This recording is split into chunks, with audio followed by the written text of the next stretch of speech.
Good afternoon, welcome to another short video from the Audiofile-Incar. I'd really like to show you around this absolutely beautiful Jaguar that we've just completed a custom hi-fi system in. So the brief of the hi-fi was not to damage the car in any way or to do anything that couldn't be returned to standard. So we've gone for Audison Vove front components, which is often our go-to choice of speaker.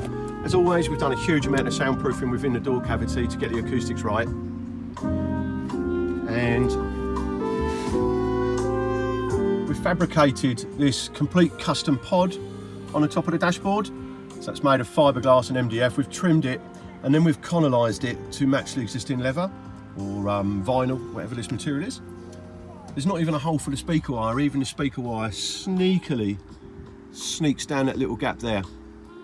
And they're just actually stuck on, so they can be very easily removed should you want to return the car to standard. It's the Vove tweeter.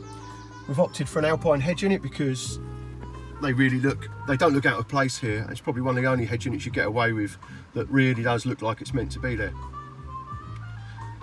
Everything else on the inside of the car is completely standard. It's absolutely beautiful, this car. It's been fully restored. It's an incredible job.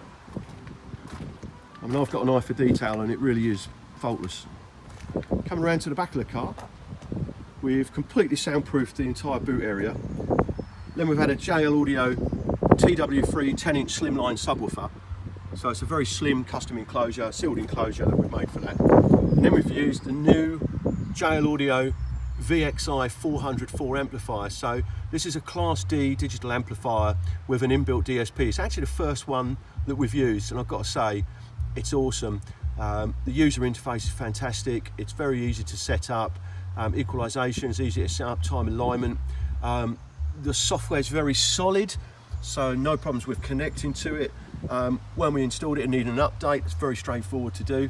So big thumbs up for this VXI amplifier. We're going to be using a lot more of these.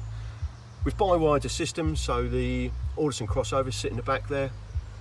The whole system in the back is secured on this amp rack, and the amp rack is secured with the fuel tank mounting points. So we've not drilled a single hole. There was an existing hole through this panel on each side, which we've gone through, and we've fixed this panel to that existing fixings, and then this is actually velcroed in. It's a perfect fit, so we've created a little step on the bottom so it follows the boot line exactly. It's an absolutely perfect fit, and then it's got velcro stapled all the way around all four corners, so you can remove it if you need to, but it's in there pretty tightly. So there you go, that's the little boot build, so we're very pleased with that. The sound, I've got to tell you, is just absolutely incredible. Again, the VXI amplifier has really blown me away, along with the Audison components. It's a true hi-fi in every sense of the word. So there you go. Hope you've enjoyed that, something a little bit different. We do quite a few classics, we don't always get a chance to feature them or video them. Enjoy. Follow us for more interesting videos.